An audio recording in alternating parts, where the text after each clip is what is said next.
Welcome to our KPC Daily Devotional. We're reading C.S. Lewis's Screwtape Letters, a manual on Christian maturity and growth written from the perspective of a middle management devil in the bureaucracy of hell, in a series of letters to his nephew, a junior tempter in the field who is trying to manage a young man who has become a Christian, as they discuss how to render his new faith ineffectual and as empty as possible. We are reading now today letter 12. My dear Wormwood, obviously you are making excellent progress. My only fear is lest in attempting to hurry the patient, you awaken him to a sense of his real position. For you and I, who see that position as it really is, must never forget how totally different it ought to appear to him. We know that we have introduced a change of direction in his course, which is already carrying him out of his orbit around the enemy. But he must be made to imagine that all the choices which have affected this change, of course, are trivial and revocable.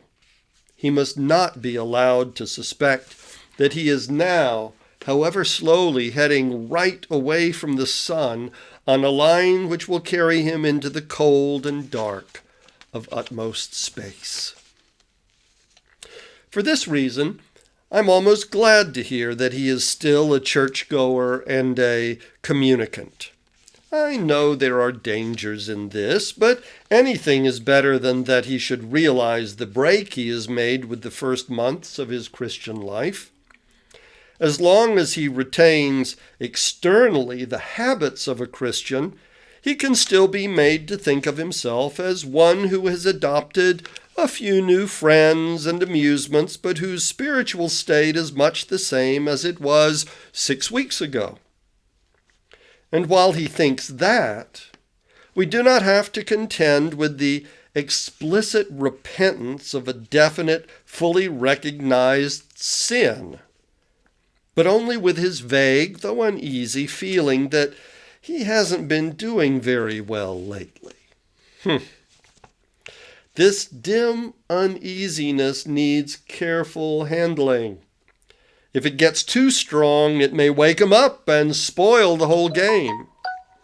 On the other hand, if you suppress it entirely, which by the by the enemy will probably not allow you to do, we lose an element in the situation which can be turned to good account.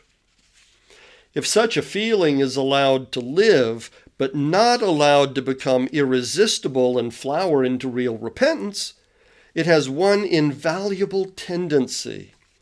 It increases the patient's reluctance to think about the enemy.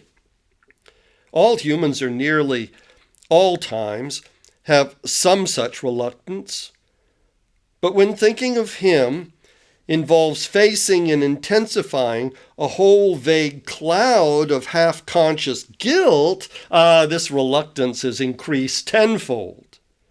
They hate every idea that suggests him, just as men in financial embarrassment hate the very sight of a bank book. In this state, your patient will not omit, but he will increasingly dislike his religious duties. He will think about them as little as he feels he decently can beforehand, and forget them as soon as possible when they're over. A few weeks ago, you had to tempt him to unreality and inattention to his prayers. But now you'll find him opening his arms to you and almost begging you to distract his purpose and benumb his heart. He will want his prayers to be unreal, for he will dread nothing so much as effective contact with the enemy. His aim will be to let sleeping worms lie. As this condition becomes more fully established, you'll be gradually freed from the tiresome business of providing pleasures as temptations, as the uneasiness and his reluctance to face it cut him off more and more from all real happiness, and as habit renders the pleasures of vanity and excitement and flippancy at once less pleasant and harder to forego, for that's what habit fortunately does to a pleasure, you'll find that anything or nothing is sufficient to attract his wandering attention. You no longer need a good book, which he really likes, to keep him from his prayers or his work or his sleep. A column of advertisements in yesterday's paper will do.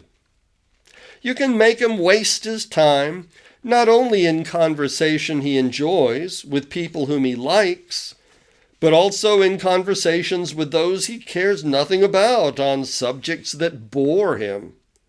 You can make him do nothing at all for long periods. You can keep him up late at night, not roistering, but staring at a dead fire in a cold room.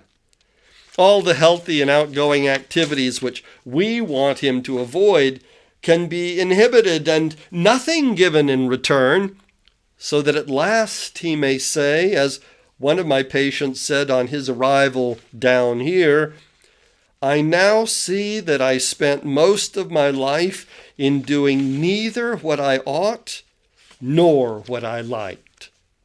The Christians describe the enemy as one without whom nothing is strong, and nothing is very strong. Strong enough to steal away a man's best years, not in sweet sins, but in a dreary flickering of the mind over it knows not what and knows not why, in the gratification of curiosities so feeble that the man is only half aware of them, in drumming of fingers and kicking of heels, in whistling tunes that he does not like, or in the long, dim labyrinth of reveries that have not even lust or ambition to give them a relish, but which, once chance association has started them, the creature is too weak and fuddled to shake off. Oh, you will say that these are very small sins. And doubtless, like all young tempters, you're anxious to be able to report spectacular wickedness. But do remember, the only thing that matters is the extent to which you separate the man from the enemy.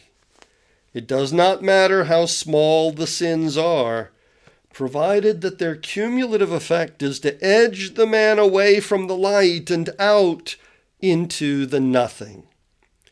Murder is no better than cards, if cards can do the trick. Indeed, the safest road to hell is the gradual one, the gentle slope, soft underfoot, without sudden turnings, without milestones, without signposts. Your affectionate uncle, Screwtape. I wish you a very good day. Goodbye.